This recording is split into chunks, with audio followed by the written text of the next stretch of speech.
Greetings, Mr. Nowicki here. I'm going to show you a couple different things with this game. I'm going to run it for you guys and show you how I added gravity, and then I also added the projectile. So I'm going to resize my window so I can see it a little better.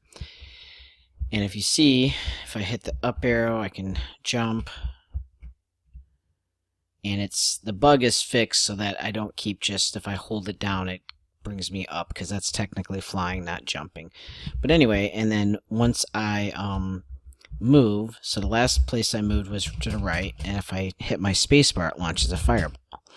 And if I move to the left, the next place it shoots is to the left. So that works accurately. That's how I want my fireball to work. And then I have my jump sequence here.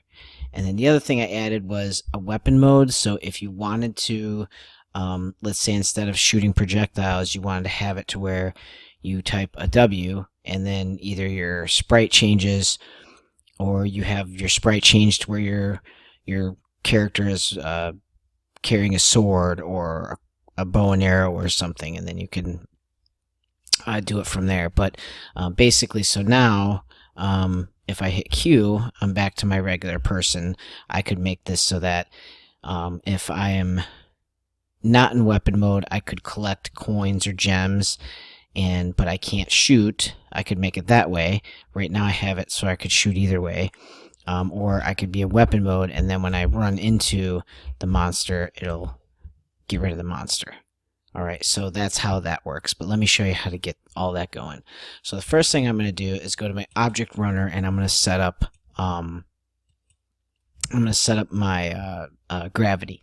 So I do an add event step, and then I'm going to go to if a position is collision free. These are your questions. Okay, this is under the control tab. So if a position is collision free, the 0, x, and y is 1, and then relative. Okay, then I'm going to drag these two triangles over here, and I'm going to set the gravity to the direction of 270 and the gravity at 1. And then I end that part of the block, and then I do an else. So that's basically saying if the position is, there's nothing above me, I'm going to set the gravity, and then otherwise I'm going to set the gravity to this. It's going to be 270 and then a -1. So that helps with that.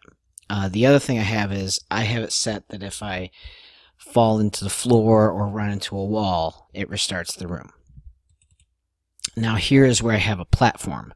Okay, so I have I create another sprite called platform, and then I have it to that's the event, and then the action would be move to contact in direction, and that's called direction, and the maximum is 12.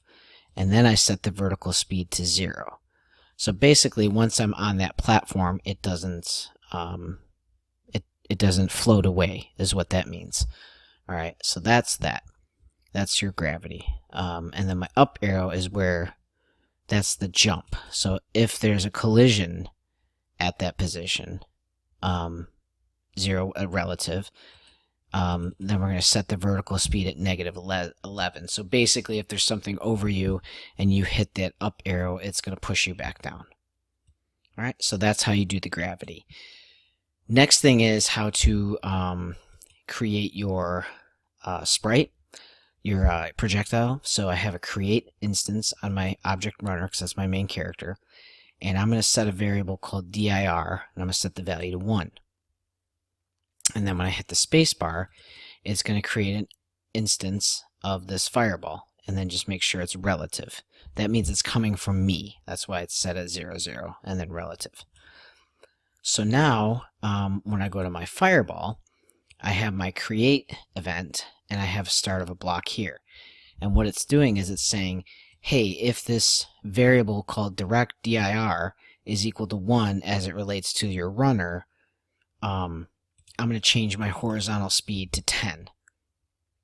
And if that variable dir is equal to -1 as it relates to your object runner, I'm going to change my horizontal speed to -10.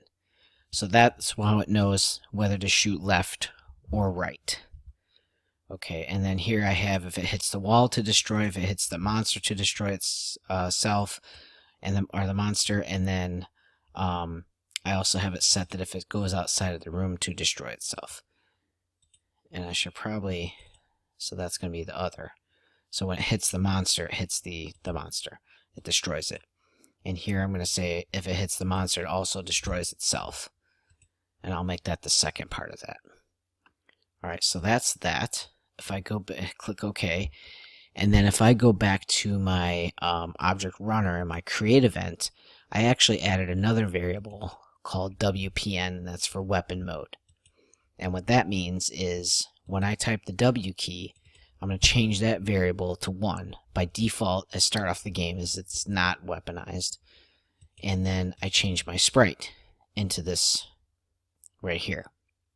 SPR runner weapon. And then when I hit the Q key, I change that variable back and I change my sprite back. Now notice the difference. This is not a press space. This is just keyboard. Right? There's key release, key press, and there's just keyboard. These two are just keyboard commands. Okay, so there is that. And that's pretty much it. The only other thing is this, right? If I go to my object monster and I have a collision event, I'm going to say if the weapon mode is equal to 1 as it relates to my object runner, then I'm going to destroy myself. So the monster is going to go away. If the weapon mode is equal to 0 as it relates to the object runner, it's going to destroy the other, which would be the object runner, because that's what it's colliding with. So that's how, if and I'll show you here, if